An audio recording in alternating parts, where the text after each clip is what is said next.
بھلے حکومت کے پاس جواز موجود ہے اور اس جواز میں لاجک بھی ہو سکتی ہے کہ چونکہ پیٹرول ہماری اپنی پیداوار نہیں ہے، ہمیں اس کو خریدنا پڑتا ہے اور خریدنا بھی ڈالر کے حساب سے پڑتا ہے، تو جتنا مہنگا بار ہوگا پیٹرول اسی حساب سے ہمیں مہنگا خریدنا پڑے گا اور مہنگا بیچنا پڑے گا۔ لیکن جو معیار پاکستانی سیاست میں آپ سیاستدانوں نے سیٹ کر دیا ہے اس میں لوگ لاجک نہیں مانتے، اس میں لوگ اپوزیشن کا پاپولر نیریٹو مانتے۔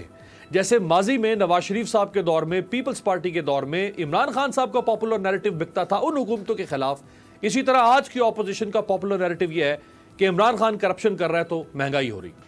میری آواز آ رہی ہے؟ فرمائیے امجد بھائی، فرمائیے۔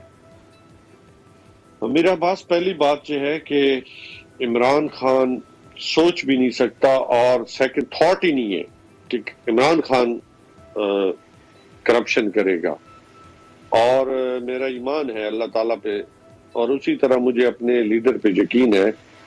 آپ کی اس بات سے میں اتفاق نہیں کرتا، بلکہ میں یہ آپ سے کہنا چاہوں گا کہ عمران خان کے بارے میں یہ آپ کا جو کمنٹ ہے اسے معذرت کے ساتھ یہ مناسب نہیں ہے، اور کبھی بھی ایسی بات آپ کہہ رہے ہیں حذف کاروائی سے حذف کروانا چاہتے ہیں، اپوزیشن یہ کہتی ہے۔ دیکھیں اپوزیشن نہیں، دیکھیں خان صاحب، میں نے کہا کہ میرا اس سے یہ نہیں ہے کہ میرا اس سے ایک تعلق ہے، ایک رشتہ ہے، ایک بھائی ہے میرا، لیکن میرا یہ ایمان ہے کہ عمران خان کے اندر اگر اللہ نہ کرے تو پھر میرا تو ایمان ہی سیاست سے اٹھ جائے گا نا۔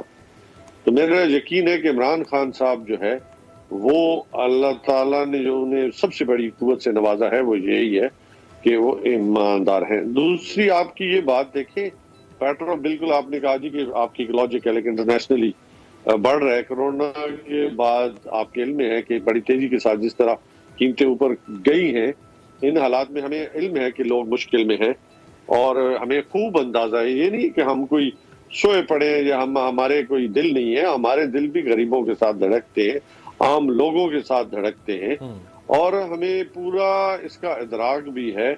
لیکن آپ کبھی کبھی کچھ چیزیں جو آپ کے بس سے نہیں ہے، دیکھیں پیٹرول جتنا اوپر جا رہا ہے وہ آپ سے مطلب یہ ہماری سمجھ سے بالا تر ہے کہ انٹرنیشنلی کیوں اتنا اوپر جا رہا ہے، اور سیکنڈلی جو پام آئل ہے وہ اوپر جا رہا ہے۔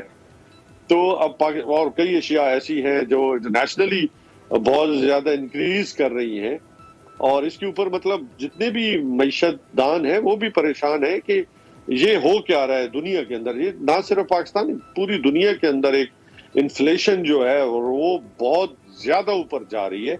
ابھی بھی خطے کے اندر دیکھیں، انٹرنیشنل لیول پہ دیکھیں، ابھی آپ ایون UAE دیکھ لیں، وہاں پہ پیٹرول کی قیمت ابھی بھی آپ سے دگنی ہے، بلکہ آپ وہاں پہ اس کو سب جو کبھی بھی جو خود آئل پروڈیوسنگ کنٹریز ہیں، سعودینز ہیں، ایمریٹس ہے یا گلف کے کچھ اور ممالک ہیں، وہاں پہ ان لوگوں نے خود اپنے مطلب بڑھا دیے۔ تو اس کا مطلب ہے کہ کچھ some thing I don't know کہ ایسا کیوں ہو رہا ہے۔ تو ہم سمجھتے ہیں کہ یہ ان مشکلات سے نپٹنے کے لیے ہم کچھ اس کے میئرز بھی لے رہے ہیں، جیسے وہ راشن کارڈ جو ہے عام آدمی جو عام تکلیف میں ہے اس کے لیے راشن کارڈ، اسی لیے ہم سمجھتے ہیں کہ جو عام طبقہ ہے اسے راشن کارڈ مل جائے تاکہ ان کی تکالیف کو دور ہو جائے۔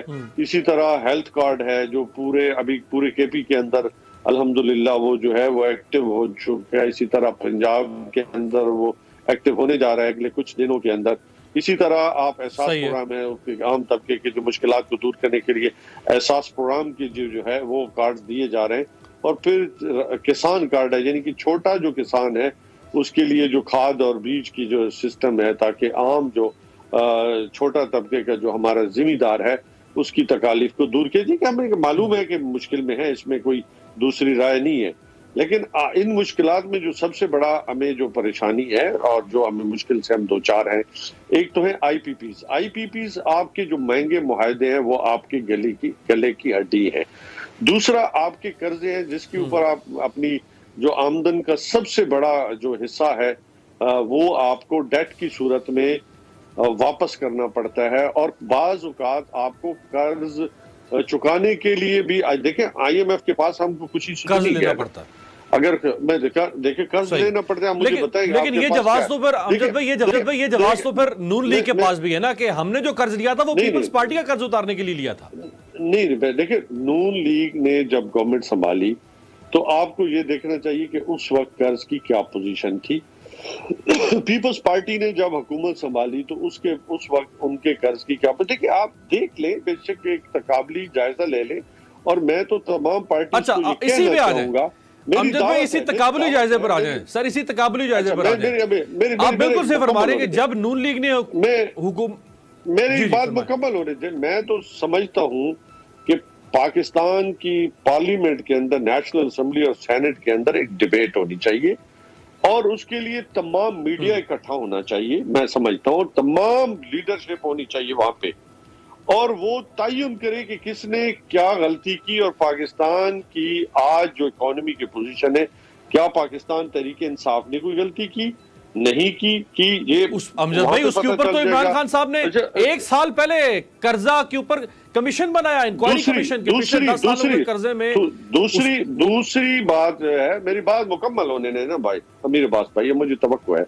دیکھیں اس کے بعد آپ نون لیگ کے ٹائم پہ آپ ڈیبیٹ کر لیں، آپ پیپلز پارٹی کے ٹائم ڈیبیٹ کر لیں، اس سے پہلے جتنی بھی حکومتیں ہیں، اور ان قرضہ لینے کے بعد کس گورنمنٹ نے کیا کیا. تو میں سمجھتا ہوں دودھ کا دودھ اور پانی کا پانی ہو جائے گا، اور قوم کو پتہ چلے گا کہ کس نے اس ملک کے ساتھ کیا کیا، اور آج ہمارے لوگ مشکل ہیں وہ کیوں ہیں. میرے خیال میں اس سے یہ ایک بہترین فورم ہے جس کے اوپر میں چاہوں گا کہ آگے بڑھتے ہیں. کامران مرتضیٰ صاحب کے پاس آئیں، ڈیبیٹ کریں. بالکل ٹھیک ہے. کامران صاحب یہ ذرا فرمائیں کہ حکومت کے پاس ایک لاجک ہے کہ جو ہماری انڈیجنس پروڈکٹس ہیں، ہماری گندم ہے، چاول ہے، چینی ہے، اس کے اوپر تو چلیں جواز ہو سکتا ہے کہ وہ پاکستان کی اپنی پروڈکٹ ہے، پیداوار ہے. پیٹرول ہے، ڈیزل ہے، یہ تو ہم باہر سے امپورٹ کرتے ہیں. تو اگر باہر مہنگا ہوگا تو ہمیں بھی مہنگا خریدنا پڑے گا اور مہنگا بیچنا پڑے گا. تو لاجک تو ہے اس میں. ہاں شاید ان کو لاجک جو ہے نا وہ صرف اپنی لاجک نظر آتی ہے، باقیوں کی لاجک نظر نہیں آتی ہے. اس پہ ٹیکسیشن کی اماؤنٹ جو ہے نا وہ نکال لیجیے، ٹھیک ہے. پھر یہ میرے بھائی نے یہ ہاں وہ نکال لیجیے. اچھا ہوتا پتہ کیا، بازار سے اگر 1 روپے کا بیرل اگر پیٹرول، تو اس کے اوپر اسی حساب سے ٹیکس بھی بڑھتا جاتا ہے، یعنی گورنمنٹ کو فائدہ بھی اسی حساب سے اس پہ بڑھتا جاتا ہے. 3000 روپے کی ٹینکی جو ہے نا وہ کار کی جو ہے نا بھرتی تھی 2018 اور اس سے پہلے، امیجیٹ پہلے، مطلب یہ نہیں کہ بہت پہلے، اب 6000 پلس ہو گئی ہے. تو اتنا فرق جو ہے نا وہ انہوں نے ڈال دیا ہے. میرے بھائی کہہ رہے ہیں کہ دنیا میں اس سے بھی مہنگا ہے. تو انہوں نے کوئی ان کے پاس کوئی کمپیریٹیو سٹیٹمنٹ ہے کہ دنیا میں جو ہے نا کتنا مہنگا ہے اس سے پیٹرول، اور اس کی کوالٹی اور اس کوالٹی کو بھی جو ہے نا وہ کمپیئر کریے. پیٹرول جو ہے نا وہ کوالٹی کے حساب سے ہوتا ہے. ہمارے ہاں تو اسمگل ہو کے جو ایران سے آتا ہے وہ بھی ادھر جو ہے نا 70 روپے جو ہے نا وہ 70 روپے کا مل رہا ہے لیٹر. تو یہ کہنا کہ جی وہ پیٹرول بڑا مہنگا ہے اور فلانا ہے، جو لوگ اسمگل کر کے جان جو ہے نا خطرے میں ڈال کے لا کے ادھر کوئٹہ تک پہنچا کے وہ بیچتے ہیں، تو ان کو بھی 70 روپے میں وارہ کھاتا ہے. تو ان کو کہیں کہ پھر وہ اسمگلنگ الاؤ کر دیں، وہ 70 روپے کا آئے کرے گا، اور اس کے بعد جو ہے نا وہ لوگوں کو بھی فائدہ ہو جائے گا اور ان کو بھی فائدہ ہو جائے گا، ان کی بھی جان چھٹ جائے گی معاملے میں. تو یہ زیادتی اس طرح سے ہو رہی ہے لوگوں کے ساتھ. صرف اس میں نہیں کہ گندم سے زیادتی ہو رہی ہے، گندم جو ہے نا وہ گندم کے معاملے میں آپ دیکھ لیجئے سارے ان کے لوگ انوالو ہیں. چینی کے معاملے میں دیکھ لیجئے ان کے لوگ انوالو ہیں. ہم نے کہا تھا کہ جہانگیر ترین کے خلاف کچھ نہیں ہوگا، آپ نے دیکھ لیا کچھ نہیں ہوا.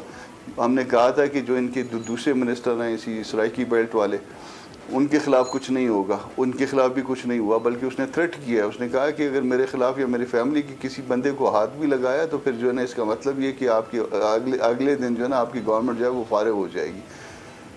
تو بلیک میل لوگ کر رہے ہیں، ان کے اپنے لوگ کر رہے ہیں. وہ کہتے ہیں جی میں کرپٹ نہیں ہوں. بھائی تم کو کرپٹ جو ہے نا تم کرپٹ نہیں ہو تو چلو یہ بنی گالا والا محل کہاں سے آ گیا کہ میں کام نہیں کرتا ہوں مگر میرے پاس جو ہے نا آدھے کوٹی کی پراپرٹی ہو. تو یہ پھر اس کو میں کہوں کہ میں تو کرپٹ نہیں ہوں، مجھے تو کرپشن کرتے ہوئے کسی نہیں دیکھا. پراپرٹی کدھر سے آئی ہے تمہارے پاس؟ اتنا بڑا محل کہاں سے آیا ہے؟ کھاتے کہاں سے ہو؟ باقی چیزیں کہاں سے ہے؟ کوئی ایسا مستقل ذریعہ آمدنی ہے کوئی ڈکلیئر کیا ہوا؟ ٹیکس کیا دیتے ہو؟ ٹیکس آپ جو ہے نا وہ ہم سے بھی کم دیتے ہو، اور وہ گھر جو ہے نا وہ ہم سے 100 گھروں کا جو ہے پوری ایک کالونی کا جتنا گھر آپ نے جو ہے نا وہ ریٹین کیا ہوا ہے. تو اس طرح کی باتیں ہوں گی، لوگ الٹیمیٹلی جو ہے نا اس نتیجے پہ پہنچ جائیں گے. یہ آپ میڈیا نے اور باقی ایک اور کچھ لوگوں نے جو ہے نا وہ ان کے پیچھے وہ ان کا ہاتھ تھا، وہ لوگوں نے اس حد تک جو ہے نا اس میں ہوا بھر دی، اور وہ ہوا بھرنے کے نتیجے میں وہ تو کامران صاحب ہمارا ڈھونڈ رہے ہیں، وہ تو ہمارے خلاف بھی پی ایم ڈی اے کا قانون لا رہے ہیں. ہاں وہ آپ کے خلاف بھی ہوگا، باقی لوگوں کے بھی خلاف ہوگا. یہ انفارچونیٹ ایک چیز مسلط کی گئی ہے، اور جب تک یہ مسلط ہوتی رہے گی، یہ نہیں میں کہہ رہا کہ صرف تحریک انصاف، یہ جب تک یہ چیز مسلط ہوتی رہے گی، یہ سبز کتاب سے معاملات باہر جاتے رہیں گے. آپ کے حالات ٹھیک نہیں ہونے، کیونکہ آپ آنسریبل نہیں ہیں. ایک تو اللہ کو آنسریبل ہوتا ہے، اور ایک دوسرا پبلک کو آنسریبل ہوتا ہے. تو یہ جتنے بھی جو ہمارا نظام جو اس پاکستان میں جو چلتا ہے، وہ اللہ کو تو پتہ نہیں آنسریبل یہ ہیں یا نہیں ہے، مگر پبلک کو بھی آنسریبل نہیں ہے، کہیں اور آنسریبل ہوتے ہیں. اور جس وقت تک وہ جوابات صحیح ہوتے ہیں، اس وقت تک پیپر کا جو نا رزلٹ 100/100 آتا ہے. اور جب وہ ادھر ادھر دائیں بائیں نکلنے لگ جاتے ہیں، یا جدھر آنسریبل ہوتے ہیں سمجھنے لگ جاتے ہیں کہ گڑبڑ چل رہی ہے، اعظم ہے، وزیر اعلیٰ ہیں. اس پہ میں ذرا آگے چل کے بات بھی کروں گا کہ حالات ادھر کیا چل رہے ہیں اس وقت. اس پہ بھی ذرا آگے ڈی جی ایس آئی کی اپوائنٹمنٹ کا جو مسئلہ ہے اس پہ بات کرتے ہیں. سبسکرائب کریں اور بیل دبائیں تاکہ کوئی خبر رہ نہ جائے.